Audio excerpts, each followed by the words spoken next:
Do you value life? Do you value being able to make your own choices?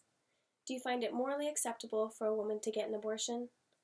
BBC explains that because abortion affects the heart as well as the mind, and because it involves life and death, many people find that purely intellectual arguments on this topic are ultimately unsatisfying. Today I'll be informing you about a very tough, controversial subject, and that is abortion.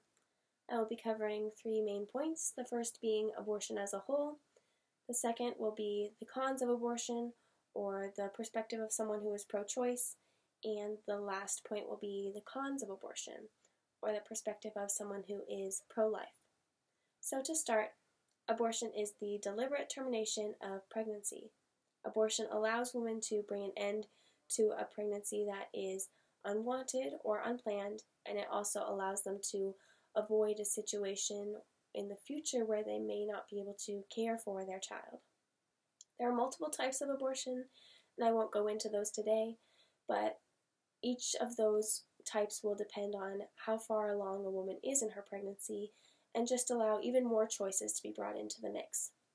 Some people view abortion to be strictly medical, that it is a procedure that is done, and others view abortion to be murder, taking the life of an unborn baby. And of course, there are many people who have views that are a combination of the two, or at least something that isn't quite as extreme as abortion being strictly a procedure or an all-out murder. So now that we have a foundation of what abortion is and kind of got a little glimpse into the different perspectives that might be involved, we can move on to the pros, or the perspective of someone who is pro-choice. Data from The Economist states that 45% of women who seek abortions are unmarried. Being a parent, and a married parent at that, I know that parenting is hard, and I can't imagine how it would be for a woman who is not married or does not have a partner in the picture. That would definitely play a role in whether or not a woman would want to get an abortion. Another point is that what kind of life is this baby going to be brought into? If the mother has an unhealthy lifestyle that she would not want the baby to grow up in, or if she would not be able to provide for her child, these are things that would definitely play a role in what kind of choice she will ultimately make. The main point behind being pro-choice is that it is a woman's body and it is her choice what she's going to do with it. So I'm sure many of you know there are many risks that come with being pregnant, and part of being pro-choice is that a woman should have the choice to decide whether or not her body should undergo those risks or not.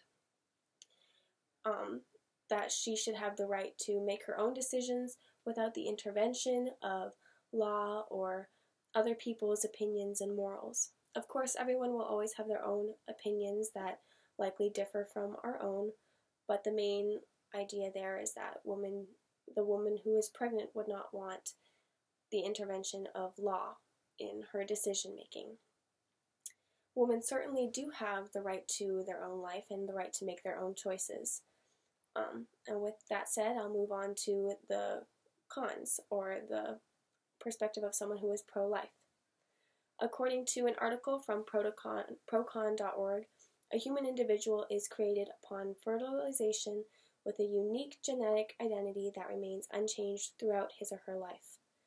The main point behind being the perspective of being pro-life is that a baby is alive from conception, and from that point on, that having an abortion at any point in the pregnancy would be killing a human being, taking their life, and of course unborn babies don't have that option. They don't have the choice, so their choice would be taken away from them as well as their life. And people who are pro-life argue that an unborn baby should have rights to their own life and to make choices as well, even though they can't yet. They argue that it is wrong to take the life away from a baby, and that if a woman does not want to go through with their pregnancy, being that it is unwanted or unplanned, that there are other options such as adoption or any kind of foster care. There are at least two sides to this issue. I'm sure there are multiple more because everybody will have a different opinion depending on their upbringing, their values, their religious beliefs. They will likely have views that are a combination of the two, as I said earlier.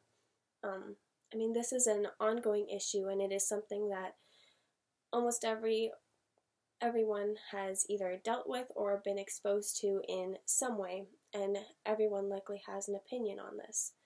Most of the discussions I have heard on this topic have been political, and an article from PBS states that when we seek to understand another person, our own world enlarges. I just can't help but think, what would happen if we were to talk about abortion in a way that was more personal rather than political? What if we were to communicate in a way that we would be seeking to understand each other and to listen to one another rather than defend which side we are on or what we believe? A lot of people tend to listen in order to reply rather than listen to understand. Again, this is an ongoing issue, and it is an extremely hard issue to talk about. It was hard for me to talk about today, but thank you very much for listening, and I hope you all have a great week. Thank you.